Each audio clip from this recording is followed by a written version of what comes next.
to Simple Kicking with your host, James Hairston. Well, happy Monday, everybody.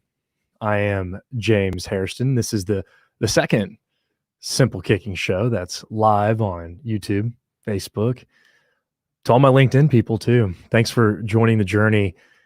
You know, this message is brought to you by hard work. What do I mean by that? Over the past couple months, I've been lucky to hear from stories about guys who are working incredibly hard during the off season. These people are giving up a whole lot to maybe gain something, maybe not. And these people I'm talking about are free agents. They're guys that just got drafted. They're also high school kickers who have dreams of playing in the NFL and playing in college. And they're also college players who are hoping to win a job. On the very first Simple Kicking show, Tyler Brown, who was with the Michigan Wolverines as a special teams coach, and now he's with the Philadelphia Eagles, he brought up the difference between winning a job versus keeping a job in the NFL. And that comes down to today's topic, which is competition. And on an Instagram poll last week, this is what the majority of you guys wanted to hear: tips on how to win a job and competition. So in this YouTube live, what we'll do for the next 10 minutes or so is share a couple stories from pros, a college kicker, and briefly my own experience. And the idea here is that maybe you will benefit from this during your fall camp or during your training camp, so that when you have the opportunity, you take full advantage of it. So we'll go ahead and start with a little story here. Last week, I went to Pittsburgh, and it was really fun. And in Pittsburgh, I was able to install a couple pro posts at the University of Pittsburgh, also known as Pitt. So the Pitt Panthers get a couple of pro posts up there, and I meet their kicker, Ben Sauls. Ben was a true freshman last year, was redshirted, and now he's entering his redshirt freshman season. He was able to wait under the wings of Alex Kessman. Alex is currently, I believe, with the Los Angeles Chargers trying to win a job. I haven't heard from Alex or what works for him, but Ben was talking about how much he learned from Alex, that he's really almost a pro of sorts, even in college. What did Alex do well that made him a top 10 kicker last year? It sounded like he took each kick just by itself. Each kick was its own world. He took it one kick at a time. So when I was talking to Ben, I asked him, what is it going to take to win the job? And Ben looked at me and he said, I just have to do my best. There's another really good kicker over here, but I just have to do my best. And I think what I learned from Alex has helped me out tremendously. There's a guy who's hungry to win a job. Later that day, the next day, I was able to have lunch with Pressley Harvin III. Trey Harvin, a friend of mine who was the punter at Georgia Tech last year. He won the Ray Guy at Georgia Tech. And he was drafted number 254 overall in the 7th round of the 2021 NFL draft by the Pittsburgh Steelers. You were able to see it on Thursday night in the Hall of Fame game. Pressley had a ball that landed on the 1-yard line and came back. It was downed inside the 1-yard line. Pressley has worked incredibly hard. I mean, this is his dream ever since he was a 6-year-old from Alcaloo, South Carolina, a kid whose first kicking coach was his mom. Here's a young man that's now fighting for a spot against an NFL free agent. Excuse me, not an NFL free agent, but Wilson Berry is a great punter who's been in the league for about 7 years. Pressley told me, look, dude, I really want this job. I've worked incredibly hard for it. And as we're sitting there at the Strip District in Pittsburgh, he looked at me and said, but you know what I figured out? I'm not competing against anybody. I'm competing against myself.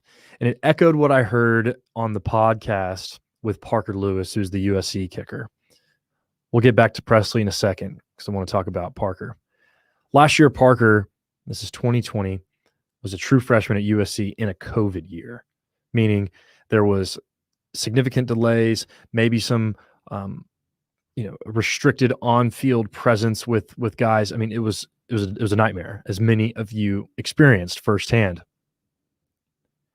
Parker went in there and beat out a starting kicker, Chase McGrath, who is a fine kicker and will likely have a great season at the University of Tennessee. Chase McGrath has his banner outside the USC Coliseum for an overtime game winner against the University of Texas Longhorns in, I think, 2017 or 2018 when that game occurred. Parker went out there and beat him out. But did he beat him out? No. Parker said that he was fine with his A ball, that he didn't try to extend his A ball to being something more than what it was. He was content with playing his game, with kicking his kick. Isn't that interesting? He didn't go out there to beat Chase out or to go beat anybody else out. He went there to compete against himself. And so here Pressley Harvin is doing the same thing, competing against himself. And what that allows him to do is to have fun playing the game. When you allow yourself that freedom to play the game, then you let the ball go where it's going to go after it leaves your foot. So pause right there for a second.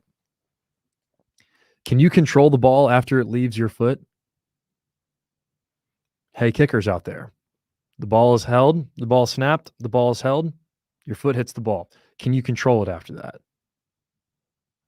For punters, catch the ball, take your steps, you drop it, you hit it. Can you control the ball after that? No. And that's what Pressley is allowing himself to do, is to let the ball go, which means he's letting his expectations go. He's letting any pressure internally go. I mean, look, here's a guy who's a rookie, and they legitimately said to him, all eyes are on you. They are waiting for you to mess up.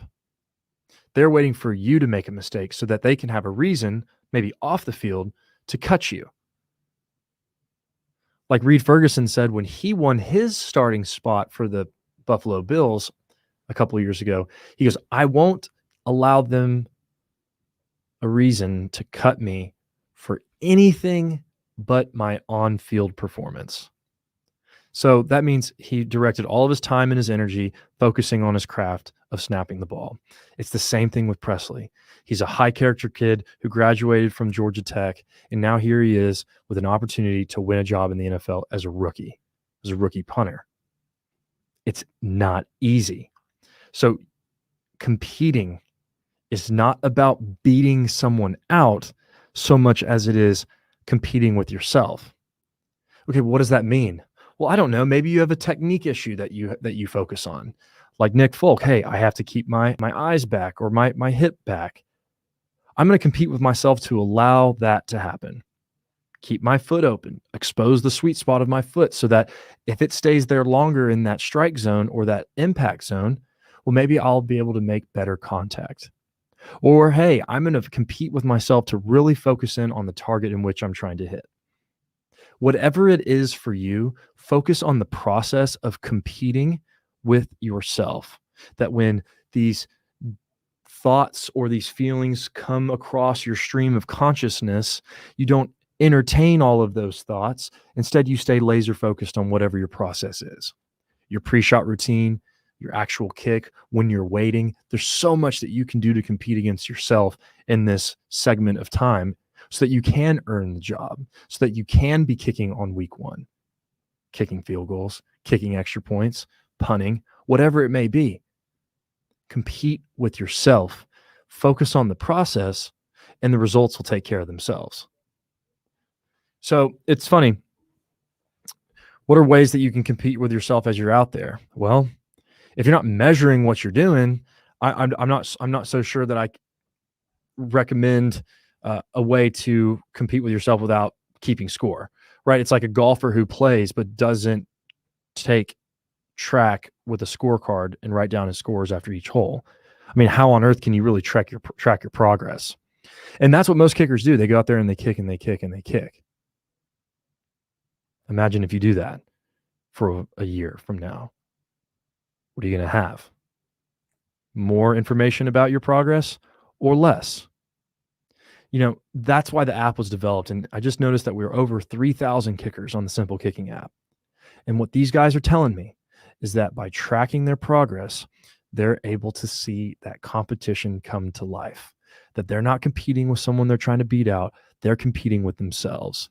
And then when they have the pro post up, like we installed at the University of Pittsburgh last week, now the coaches are able to say, and I talked to the head coach about this, I want to see the guys who can make it down the middle.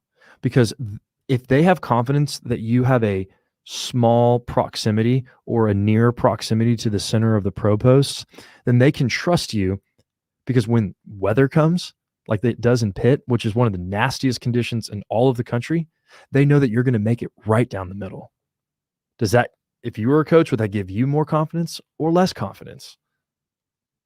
If you're a punter and you are putting the ball between the numbers and the boundary, and you're a coach watching that over and over again, does that give you more confidence or less confidence when you see that ball consistently landing between the numbers and the boundary? Think about it. If you compete against yourself, this is what will happen. When I kicked at LSU, there was another guy that was a freshman who had a really, really great leg. On that first training camp, I went out there because I wanted to be the kicker for LSU. I worked hard and I put so much into it. Blood, sweat, like sacrificed real human time, like with my family and my friends. And I let that overshadow me, and I wasn't quite objective when I went out there to kick. I didn't have that trust in me because I was too caught up in things that were on the outside. Fast forward a year, I decided not to do that. And I did exceptionally well on the second go round, which then set me up for a really solid career at Rice. So the stories of Pressley Harvin competing against himself, Parker Lewis not beating anybody out, but just being okay with his A-ball, Ben Sauls, who is at Pitt again, who's a rising redshirt freshman, just taking it one kick at a time. I ask you, what are you willing to do to compete with yourself in this segment of time known as training camp, fall camp, whatever you want to call it? How are you going to compete with yourself? How are you going to hold yourself accountable so that 3 weeks from now, 3 months from now, a year from now, you said that you got better? I'm James Hairston. If you haven't already, check out the Simple Kicking app. Check out the pro posts. Follow me on Instagram, where I spend a lot of time. TikTok, where I got some love last week. So check me out on TikTok. And I'll be playing a little bit more with Facebook and LinkedIn. As always, you can see my YouTube content. I'm here to be a guide on your journey, because here's the thing. Kickers are a misunderstood breed, and I'm happy to be of help if it makes sense for you. Thanks so much, and I'll check you out. Check me out on the next YouTube Live or Facebook Live or wherever you enjoy listening to live shows. I'll see you next time.